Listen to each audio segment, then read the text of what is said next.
దేవునికి స్తోత్రం. మీ అందరికీ ప్రభు అయిన యేసుక్రీస్తు వారి శ్రేష్టమైన పరిశుద్ధ నామమున వందనాలు చెల్లిస్తున్నాను. యేసు ప్రభు యొక్క రెండవ రాకడను గూర్చి మనము ధ్యానం చేస్తున్నాం. చిన్ని ప్రార్థన చేసి వాక్యం చెప్పుకుందాం. మహాపరిశుద్ధుడును మా పరలోకపు తండ్రి అయిన మా దేవ, మీ అతిమిక్కిలి శ్రేష్టమైన పరిశుద్ధ నామమునకు స్తుతులు, స్తోత్రములు, వందనములు మీకే చెల్లిస్తున్నాం. ప్రియ ప్రభువా, ఈ సమయమున మీ వాక్యమును మేము ధ్యానిస్తూ ఉండగా మీ పరిశుద్ధాత్మ ద్వారా మమ్మల్ని దర్శించి మాతో మాట్లాడమని ప్రార్థన చేస్తాం. మీ సన్నిధి మాకు తోడుగా పంపించమని ప్రార్థన చేస్తాం. చెప్పుటకు నాకు, వినుటకు బిడలకు వినుబుద్ధిని, అర్థం చేసుకునే శక్తిని, గ్రహించే శక్తిని దయచేయమని ప్రార్థన చేస్తాం. ఈ ఉపదేశములు అనేక మందికి ఎంతో ఉపయోగకరముగా ఉండుటకు సహాయం చేయమని కోరుకుంటూ యేసు నామమున ప్రార్థిస్తున్నాము పరమ తండ్రి, ఆమేన్. ప్రియులారా, ఈరోజు అంశం 7 సంవత్సరముల మహాశ్రమల కాలములో రెండవ భాగమైన 3.5 సంవత్సరముల కాలంలో ఏమేమి జరుగుతాయో మనము తెలుసుకోబోతున్నాం. 7 సంవత్సరముల మహాశ్రమల కాలములో మొదటి భాగమైన 3.5 సంవత్సరముల కాలములో ఏమి జరిగాయో వాటిని ఒక్కసారి జ్ఞాపకం చేస్తాను. 1, క్రీస్తు విరోధి ఇజ్రాయేలీలను పరిపాలించుట. 2, క్రీస్తు విరోధి ఇజ్రాయేలీలను పరిపాలించుటకు ప్రారంభించడంతో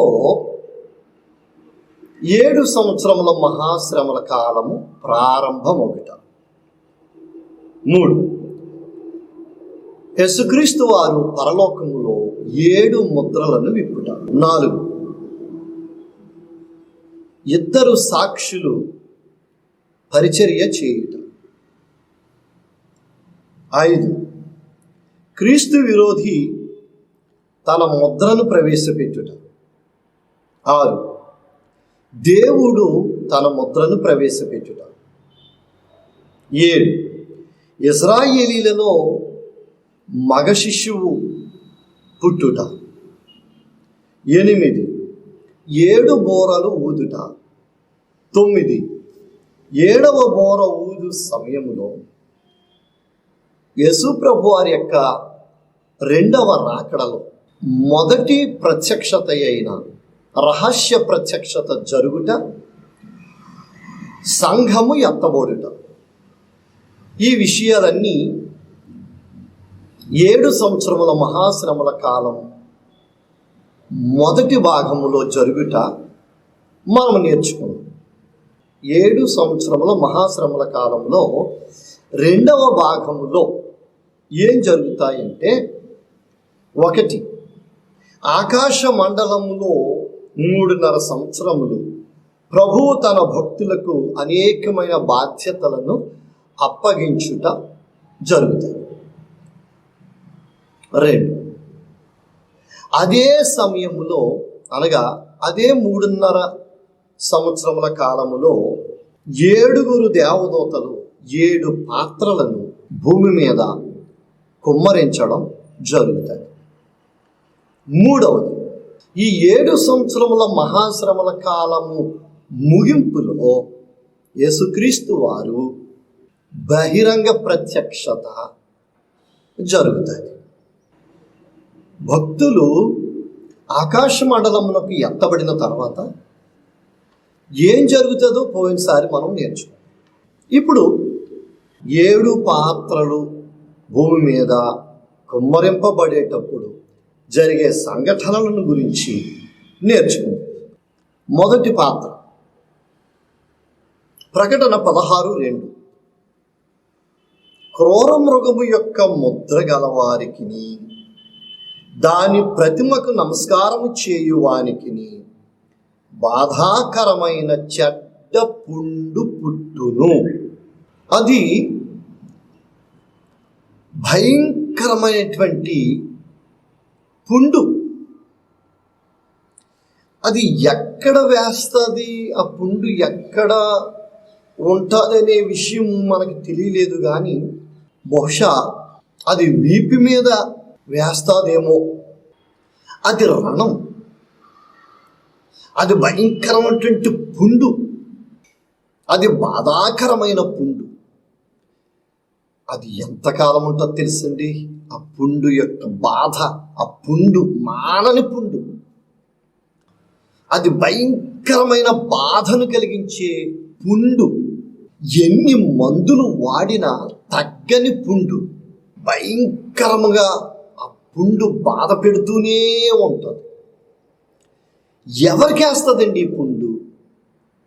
ఇక్కడ స్పష్టంగా చెప్పాడు.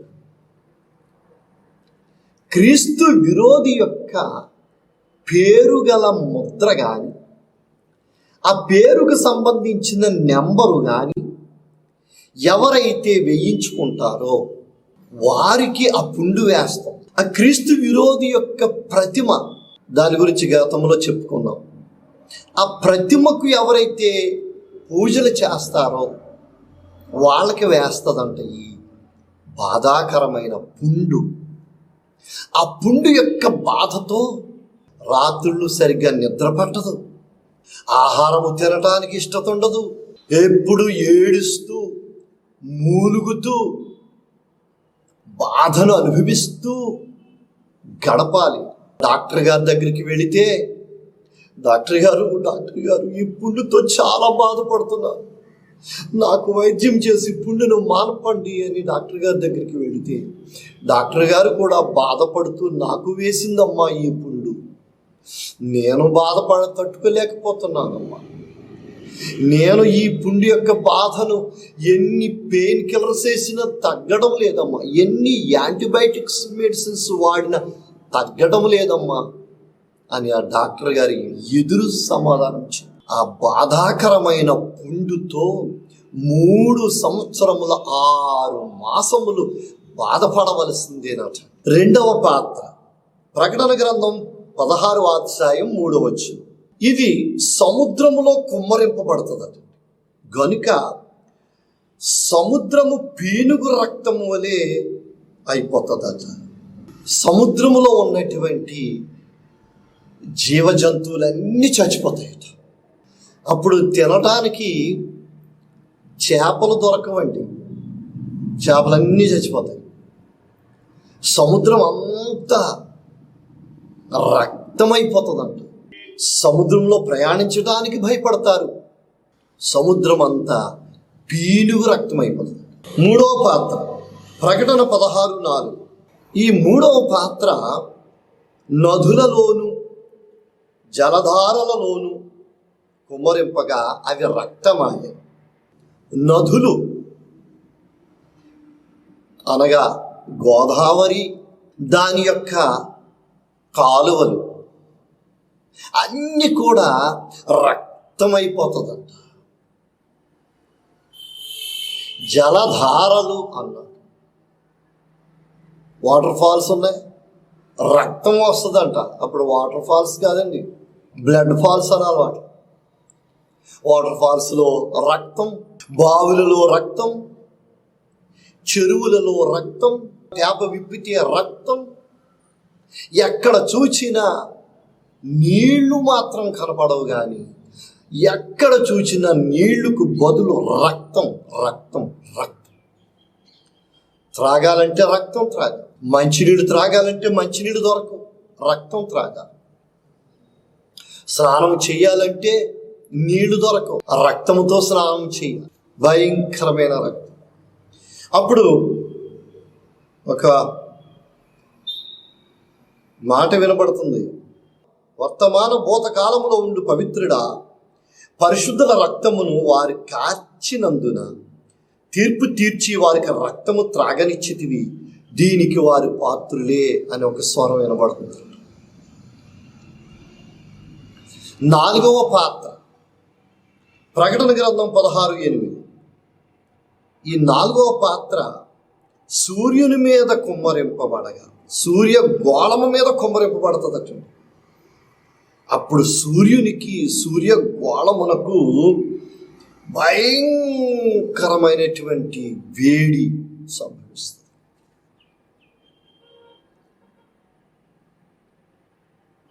అగ్నితో కాల్చుటకు సూర్యునికి అధికారం ఇవ్వబడును. కాగా మనుషులు తీవ్రమైన వేడిమితో కాలిపోతూ ఉండి, తీవ్రమైన వేడితో మనుషులు కాలిపోతూ ఉన్నారట. సూర్యునికి ఇప్పటికే ఓజోను పొర దెబ్బతిన్నదని శాస్త్రవేత్తలు చెబుతూ ఉన్నారు. సూర్యుని వేడి గనుక, సూర్యుని యొక్క కిరణాలు డైరెక్ట్గా భూమి మీదకి గనుక వస్తే భూమి మాడి మసైపోతుంది.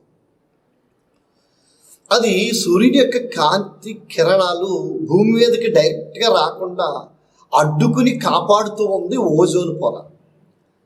బహుశా ఈ నాలుగవ పాత్ర కుమ్మరింపబడేటప్పుడు ఆ ఓజోన్ పొర తీయబడుతుందేమో. అందుకని 7 దినముల సూర్యకాంతి ఒకేసారి ఆ కాంతి కిరణాల భూమి మీదకి వస్తే ఎంత భయంకరంగా ఉంటుందో ఆలోచించండి.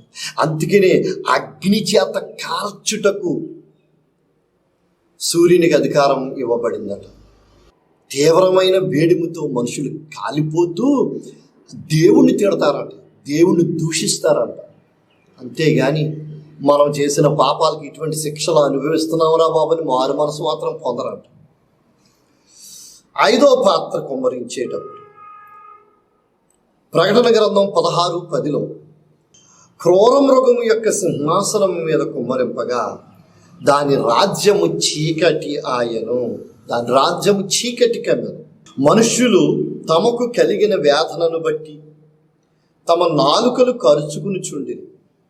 తమకు కలిగిన వేదనను బట్టి, పుండ్లను బట్టి పరలోకమందున్న దేవుని దూషించి, క్రూర మృగము అంటే క్రీస్తు విరోధి, అబద్ధ క్రీస్తు, అంత్యక్రీస్తు అను పేరు కలిగినటువంటి క్రీస్తు విరోధి యొక్క సింహాసనం మీద 5వ పాత్ర కుమ్మరింపబడుతుందట. అప్పుడు వాడి యొక్క సింహాసనం, వాడి రాజ్యం అంత చీకటి కమ్ముతుంది. ఇక వాడి యొక్క రాజ్యములో 10 మంది రాజులు అతడికి సహకరించారు. 10 దేశాలను, ఇజ్రాయేల్ దేశమును ఏలుకుంటూ వచ్చాడు. అప్పుడు ఈ 5వ పాత్ర కుమ్మరింపబడేసరికి అంతేనండి, వాడి రాజ్యం అవకతవకలైపోతుంది. ఈ 10 మంది రాజులు అతన్ని విడిచిపెట్టి వెళ్ళిపోతారు. అతడు ఏకాకి అయిపోతాడు. అతడు రాజ్యములో చీకటి కమ్మేసింది. ఇక అది వర్దెల్లదు. అయితే వాళ్ళు కలిగినటువంటి ఆ బాధలను బట్టి, ఆ సూర్యుని యొక్క ఎండవేడుముని బట్టి, ఆ కలిగిన పుండును బట్టి దేవునికి భయపడి మారు మనసు పొంది దేవా మమ్మల్ని క్షమించనే మాట రాదంట. పరలోకమందున్న దేవదేవుణ్ణి దూషిస్తూ, తిట్టుతూ, ద్వేషిస్తూ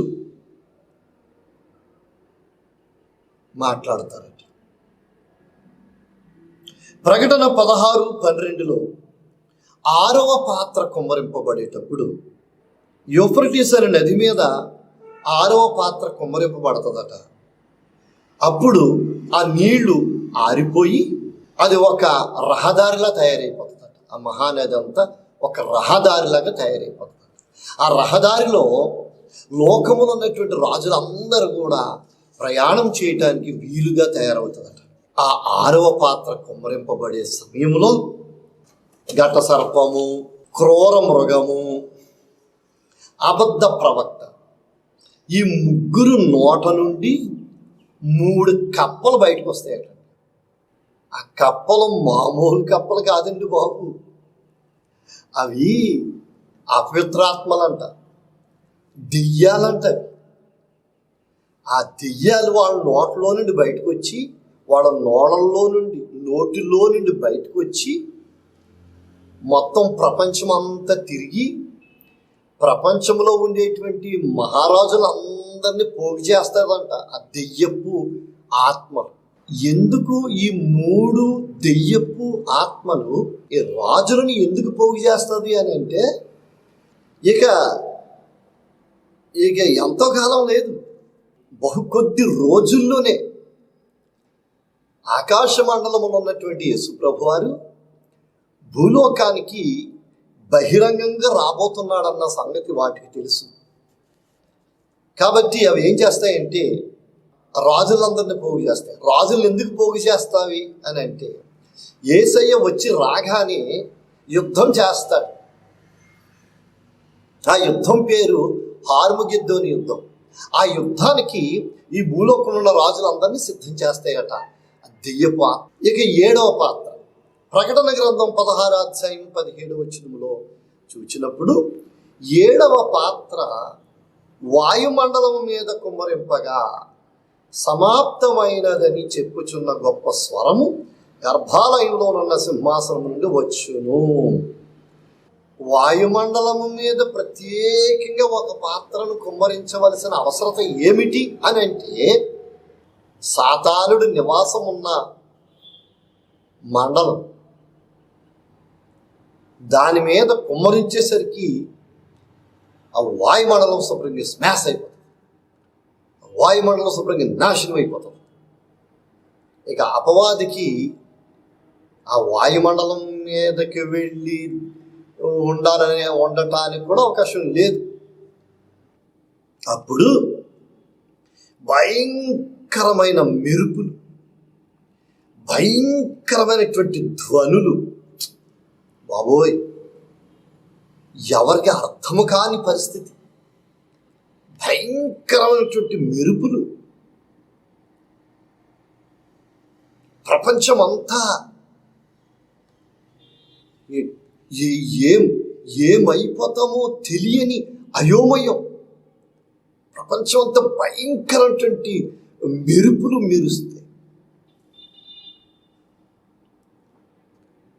ప్రపంచం అంతా ఉరుములతో భయంకరమైనటువంటి శబ్దాలు. చిన్న ఉరుము కాదండి బాబు,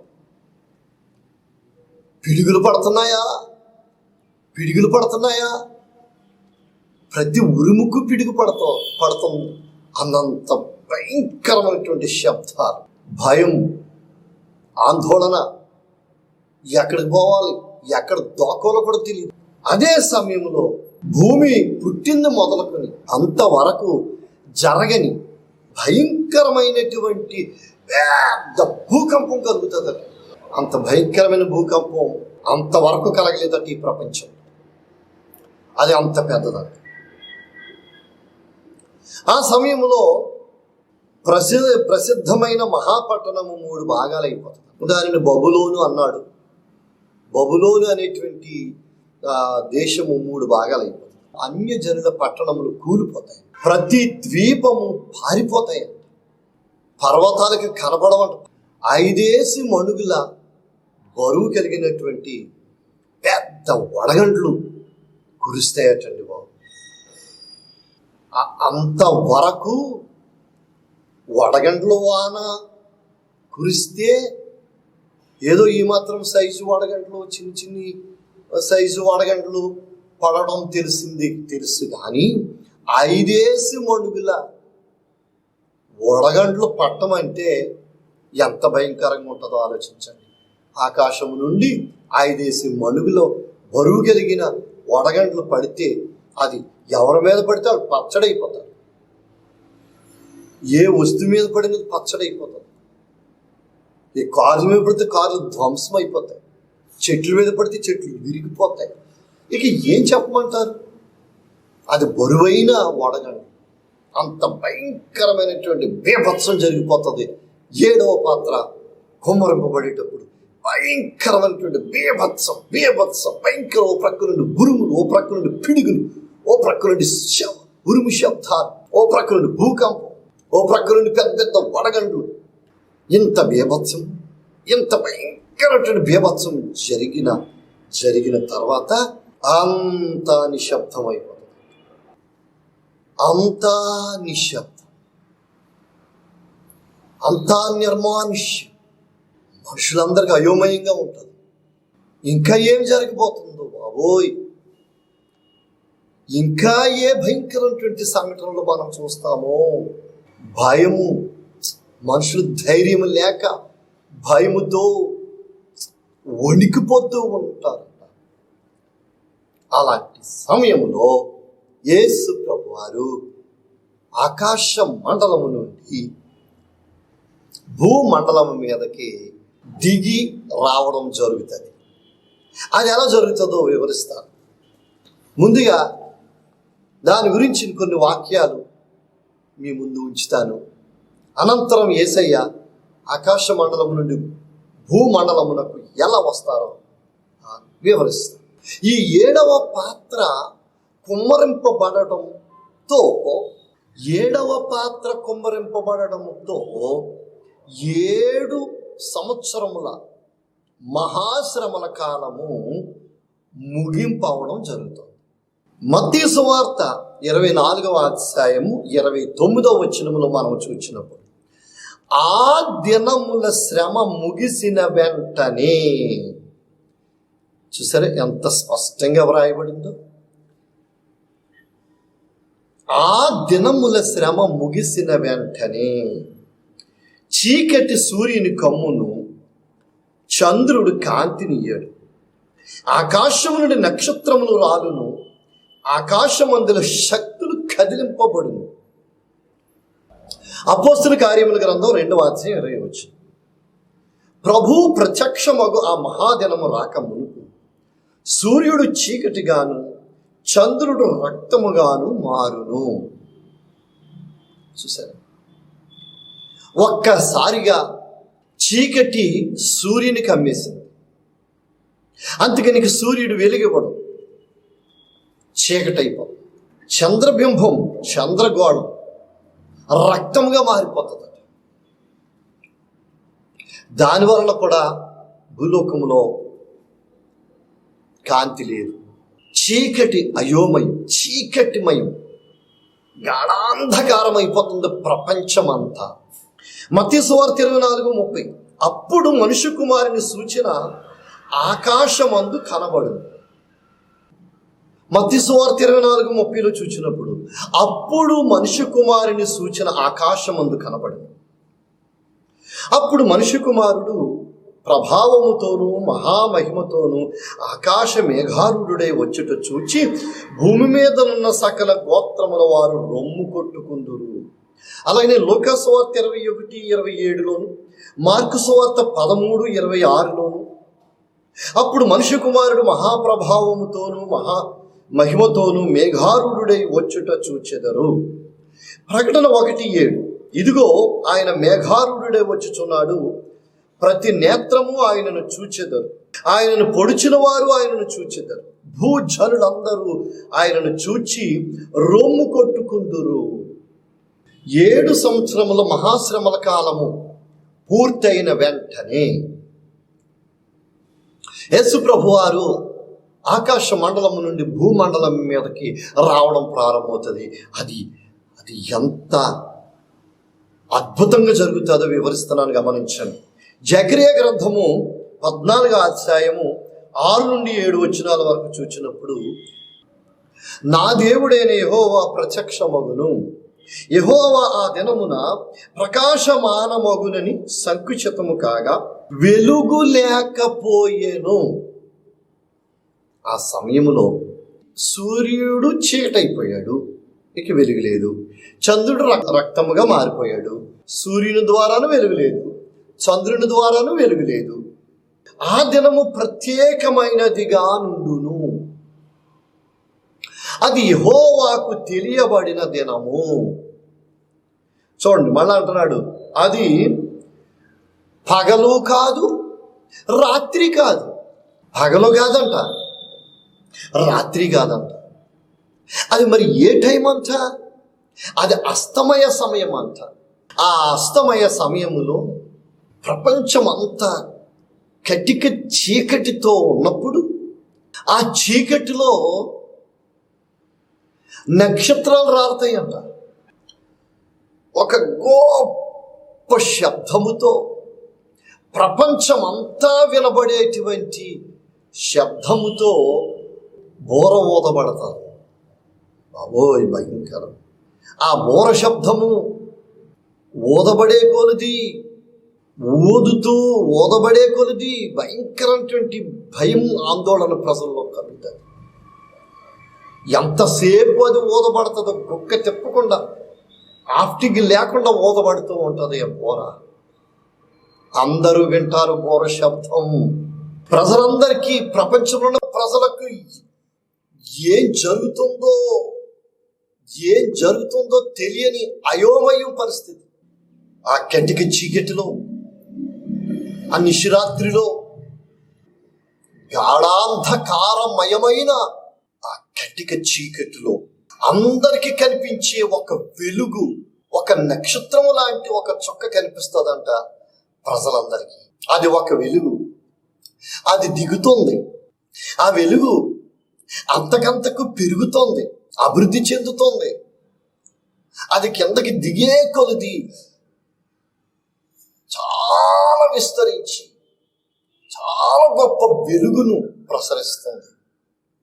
అంతకంతకు ఆ వెలుగు అభివృద్ధి చెంది ప్రారంభంలో నక్షత్రపు కాంతి, తర్వాత చంద్రుని కాంతి అంత కాంతి, తర్వాత ఒక సూర్యుని కాంతి అంతటి కాంతి, ఆ తర్వాత 2 సూర్యులు, 3 సూర్యులు, 4 సూర్యులు, 10 సూర్యగోళాలు, ఈ విధముగా ఆ సూర్యకాంతి పెరిగిపోతూ ఉంటే దిక్కుతోచని పరిస్థితిలో ప్రజలు భయాందోళనతో అటు ఇటు పరుగులు పెడుతూ ఉన్న సమయములో ఒక ఆకారం కనిపిస్తుందట. ఆ ఆకారము దగ్గరయ్యే కొలది ఒక వ్యక్తి కనిపిస్తున్నాడట. ఇంకొంచెం దగ్గర అయ్యేసరికి స్పష్టమైన ఒక వ్యక్తి కనిపిస్తున్నాడట. ఆ వ్యక్తే ప్రభు అయిన యేసుక్రీస్తు వారు. ఇక ప్రజలందరికీ అందుబాటులోకి వచ్చేసాడు. ఇప్పుడు అక్కడ ఉన్నటువంటి ప్రజలందరూ కూడా గుండెలు బాదుకుంటున్నారట, రొమ్ము కొట్టుకుంటున్నారట. అయ్యో బాబు, ఈయనెవరో కాదు, యేసుక్రీస్తు వారు దిగి వచ్చేసారా బాబు. ప్రతి నేత్రము ఆయనను చూచు. తిన్నగా యేసు ప్రభు వారు యెరూషలేములో ఉన్న ఒలీవ కొండ మీదకి దిగి వస్తాడు. ఆయనతో పాటు పరలోకము నుండి దూతలు దిగి వచ్చారట. ప్రకటన గ్రంథం 19:14 ఆయనతో కూడా పరలోకమందున్న సేనలు శుభ్రమైన తెల్లని నార బట్టలు ధరించుకుని తెల్లని గుర్రములెక్కి ఆయనను వెంబడించుచుండిరి. యేసయ్యతో పాటు తెల్లటి గుర్రములెక్కి దేవదూతలు కూడా యేసుప్రభుతో పాటు ఆ ఒలీవ కొండ మీదకి దిగారు. అలాగే ఆకాశ మండలములో పరిశుద్ధులు అనబడినటువంటి వారు ఆయనతో పాటు దిగి వచ్చారు. 7 సంవత్సరముల మహాశ్రమల కాలములో మొదటి భాగమైన 3 సంవత్సరముల 6 మాసముల కాలములో క్రూర మృగము యొక్క ముద్రను వేయించుకోకుండా, వాడి ప్రతిమకు నమస్కారం చేయకుండా, యేసును గూర్చిన సాక్ష్యము నిమిత్తమును దేవుని వాక్యము నిమిత్తమును చంపబడినటువంటి వారు మహిమ శరీరమును ధరించుకుని ఆకాశ మండలమునకు జీవ పునరుత్థానములో లేపబడి ఎత్తబడ్డారు కదా, వాళ్ళు యేసు ప్రభుతో కలిసి దిగి వస్తారట. యేసు ప్రభు వారు ఆ ఒలీవ కొండ మీద అడుగు పెట్టగానే ఆ కొండ 2 భాగాలైపోతుందంట. మధ్యలో ఒక భయంకరమైనటువంటి లోయి ఏర్పడుతుందంట. జకరియా 14:4 చూసి ఆయన తన పాదములు ఒలీవ కొండ మీద మోపగా ఆ కొండ 2 భాగములుగా చీలిపోయి మధ్యలో లోయ, గొప్ప లోయ ఏర్పడి ఇజ్రాయేలీలు పరిశుద్ధులు ఆ లోయలోనికి పారిపోవుదురు. అంటే అక్కడ దాచబడతారనమాట. మత్తయి సువార్త 24:31లో మరియు ఆయన గొప్ప బోరతో తన దూతలను పంపును, వారు ఆకాశం యొక్క ఈ చివరి నుండి ఆ చివరి వరకు నలుదిక్కుల నుండి ఆయన ఏర్పరచుకున్న వారిని పోగు చేయదు. అప్పుడు యేసు ప్రభు వారు హార్ముగిద్దెను అనేటువంటి స్థలములోనికి వెళతాడు. అక్కడికి ఈ ఘట సర్పము, క్రూర మృగము, అబద్ధ ప్రవక్త ఈ ముగ్గురు కలిపి లోకములో ఉన్నటువంటి మహారాజులందరూ అక్కడ పోగు చేసి యేసు ప్రభు మీదకి యుద్ధానికి పంపిస్తాడట. ప్రకటన గ్రంథం 16వ అధ్యాయము 14 నుండి 15 వచనములలో హార్ముగిద్దోను అనే స్థలములో యుద్ధము జరుగును గనుక దానికి హార్ముగిద్దోను యుద్ధం అని పేరు పెట్టబడింది. ఘట సర్పము, క్రూరమృగము, అబద్ధ ప్రవక్త నోట నుండి వచ్చిన 3 కప్పలు అనగా 3 దెయ్యపు ఆత్మలు ఆ యుద్ధమునకు లోకములో ఉన్న రాజులను పోగు చేయుదురు. పోగు చేసేసారు, వచ్చేసారు. యేసు ప్రభుతో యుద్ధానికి తలపడ్డారు. భూరాజులందరూ ఏమేమి ఆయుధాలు అక్కడ తీసుకొచ్చారో తెలియదు. టెక్నాలజీ బాగా పెరిగిపోతుంది కదా అప్పటికి. యేసు ప్రభు మీదకి, యేసు ప్రభుతో పాటు ఉన్న సైన్యము మీదకి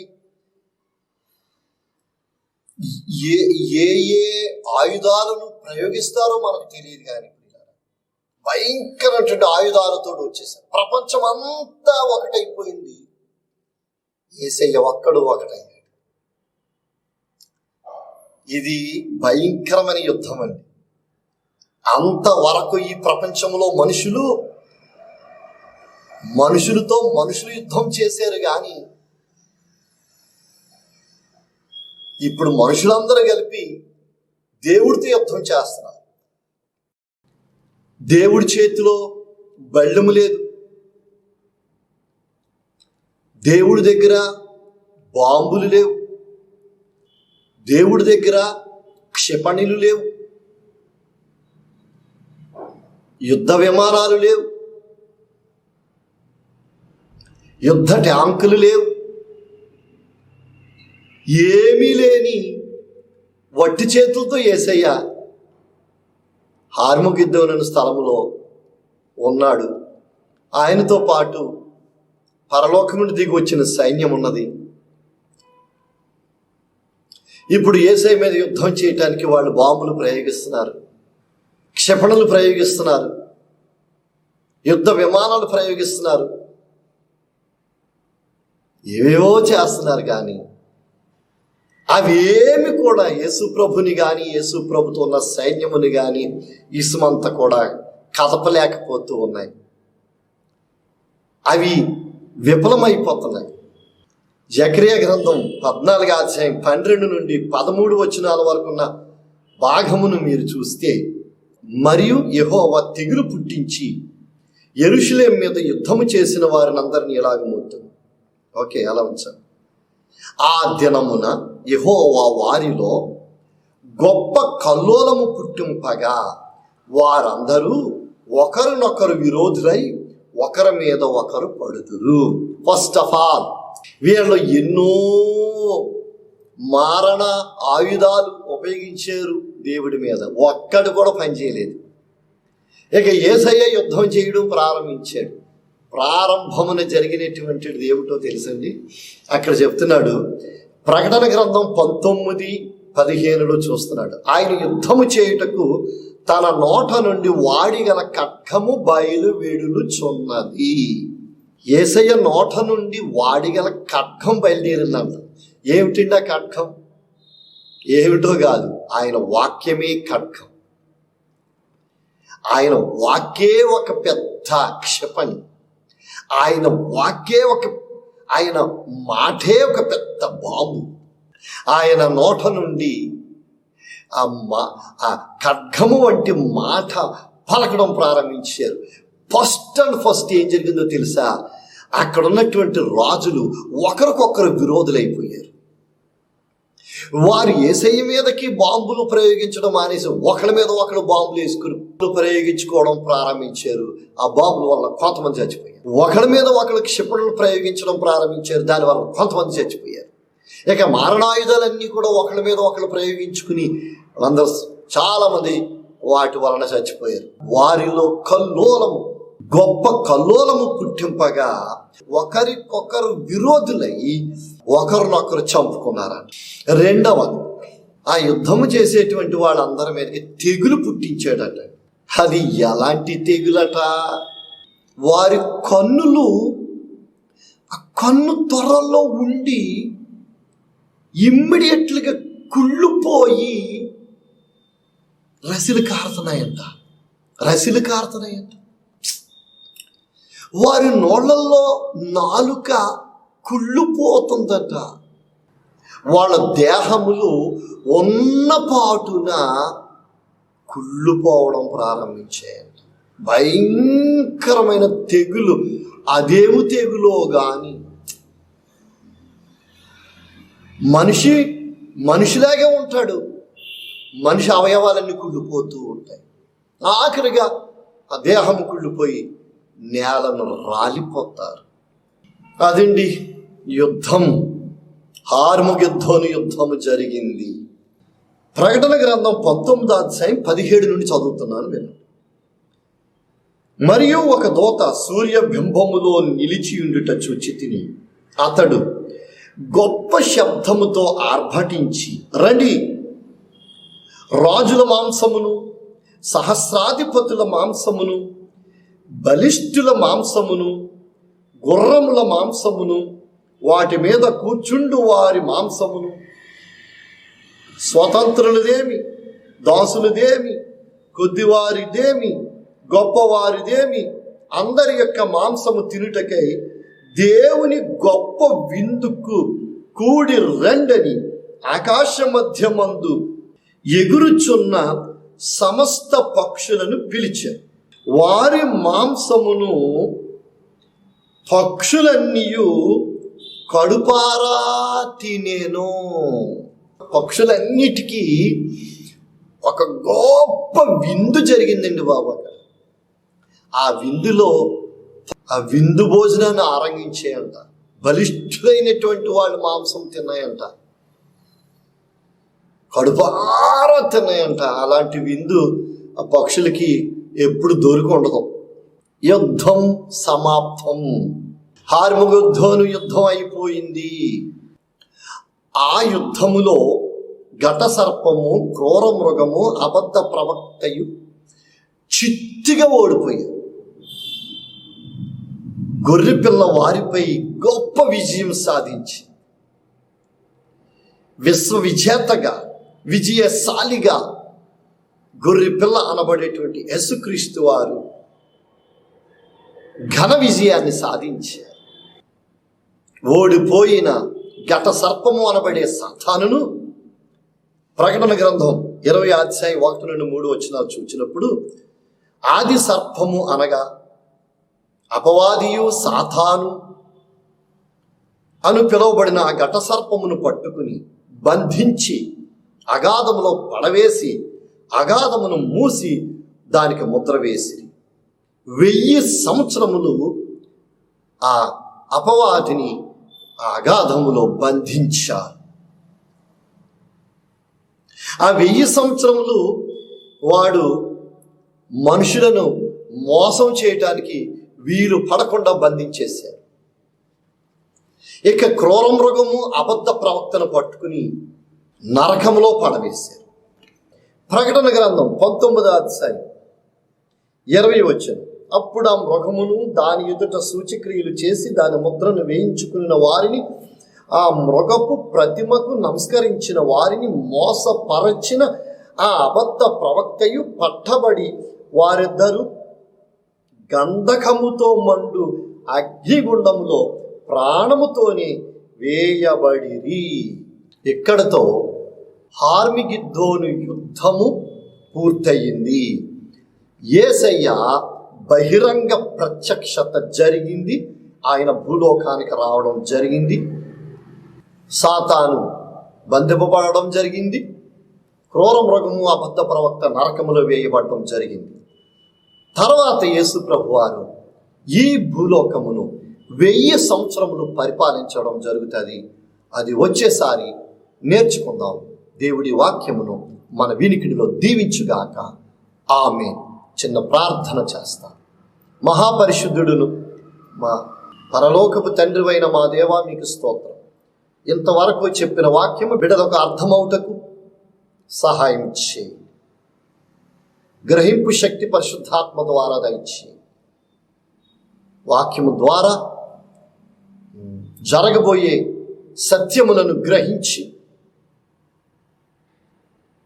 నేర్చుకుని ఈ ఉపదేశమును భద్రం చేసుకున్నటకు సహాయం చేయి.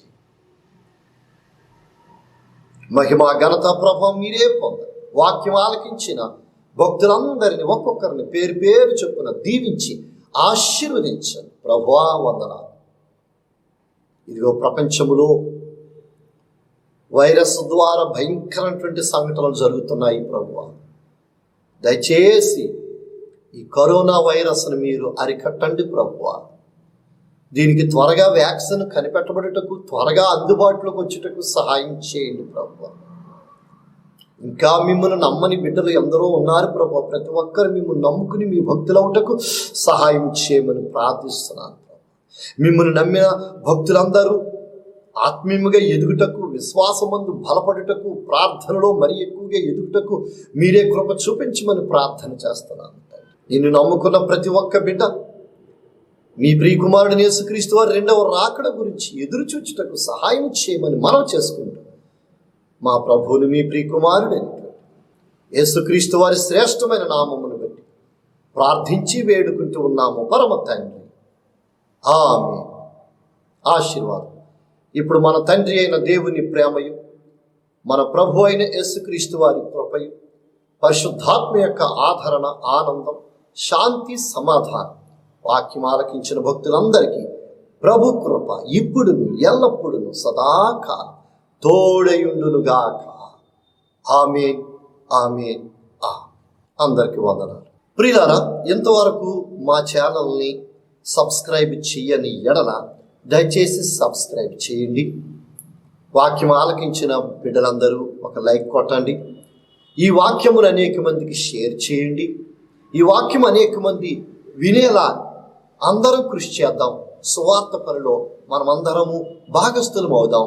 ప్రభు రాకడలో బహుమానం పొందుకుందాం. దేవుడు ఈ మాటలు దీవించుగాక. ఆమేన్. వందనాలు.